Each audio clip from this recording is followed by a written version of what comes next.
Assalamualaikum warahmatullahi wabarakatuh. Ketemu kembali berkaitan dengan materi kita tentang peluang suatu kejadian.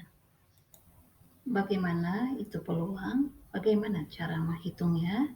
Mari kita pahami dari pengertian ini.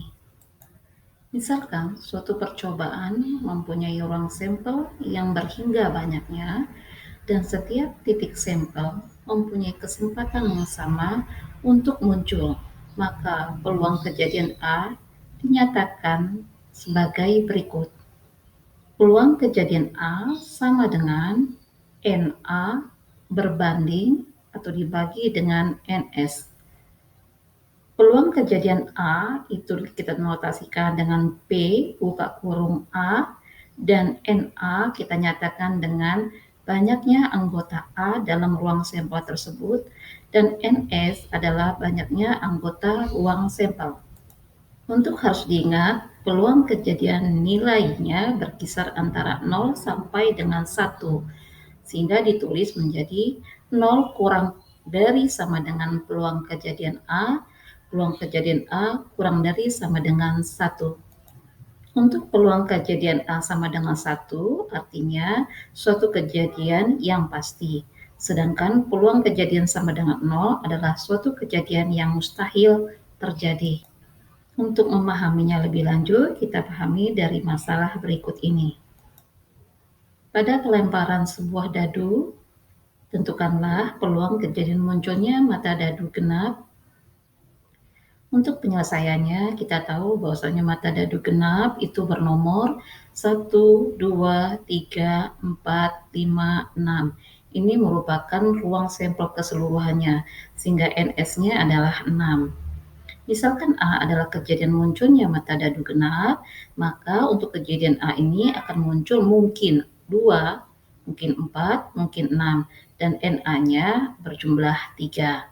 Maka peluang kejadian mata dadu genap itu kita tahu bahwasanya tadi peluang adalah NA berbanding NS, maka NA-nya ada 3, NS-nya ada 6. Maka peluang kejadian peristiwa A ini adalah 3/6 atau 1/2. Kita lanjutkan dalam masalah yang kedua. Pada pelemparan sebuah uang logam dan sebuah dadu, tentukan peluang munculnya angka pada uang logam dan mata dadu lebih dari 3. Untuk penyelesaiannya, kita tahu bahwasanya dalam uang logam itu ada bagian muka, ada bagian belakang. Bagian muka kita tulis sebagai angka, bagian belakang adalah gambar. Untuk dadu kita tahu bahwasanya ada sisi 1 sampai dengan sisi 6, sehingga kemungkinan akan munculnya pada ruang sampelnya misalkan A,1, artinya angka pada mata uang logam dan 1 pada mata dadu.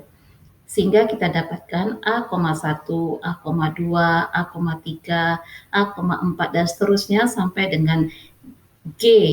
G itu gambar, artinya gambar 5, mata dadunya berarti di situ mata dadu 5, G,6 dan seterusnya. Yang didapatkan adalah banyaknya ruang sampel di sini adalah 12, atau bisa kita tuliskan NS sama dengan 12.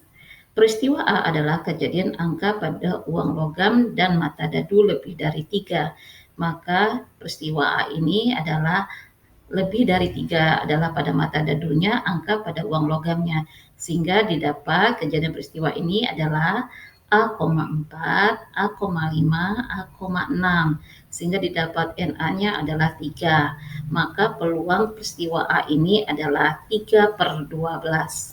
Kita lanjutkan dengan peluang kombinasi. Peluang dengan kombinasi. Peluang yang ditentukan menggunakan konsep kombinasi. Misalnya dicontohkan di sini dalam sebuah kotak ada 9 bola yang diberi nomor 1 sampai 9. Jika diambil 2 bola secara acak sekaligus, tentukan peluang 1 bernomor ganjil dan 1 bernomor genap. Harus diingat ini adalah pengambilan secara acak, artinya dia memakai konsep kombinasi. Kalau kombinasi kan artinya dia tidak mengikuti aturan, artinya dia bebas memilih. Di sini tidak memakai aturan. Maksudnya di sini tidak memakai aturan itu tidak memakai urutan tertentu, diambil secara acak.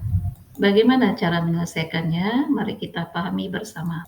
Kita cari dulu banyaknya ruang sampel atau NS di sini.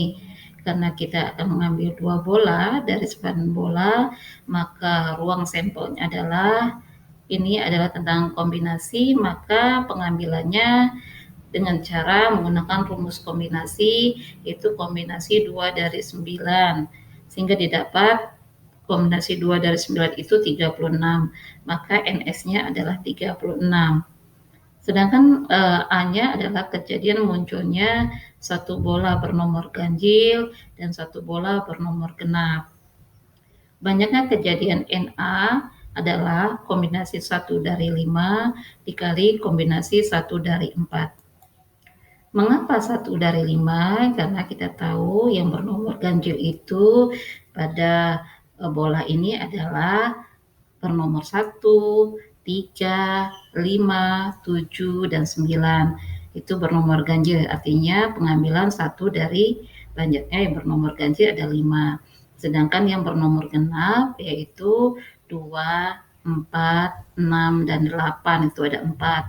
Sehingga pengambilan kombinasi 1 dari 5 dikali kombinasi 1 dari 4 didapat 5 kali 4 sama dengan 20.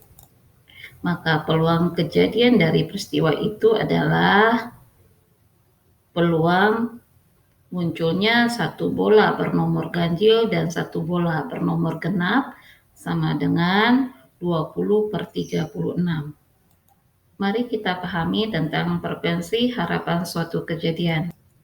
Frekuensi harapan suatu kejadian adalah hasil kali peluang kejadian itu dengan banyaknya percobaan. Dinotasikan dengan frekuensi harapan peristiwa A sama dengan peluang kejadian A kali banyaknya percobaan. Misal peristiwa itu peluang kejadiannya adalah setengah dan banyak percobaannya ada 20, maka frekuensi harapannya adalah 1/2 dikali 20 sama dengan 10. Selanjutnya kita akan membahas tentang komplement suatu kejadian.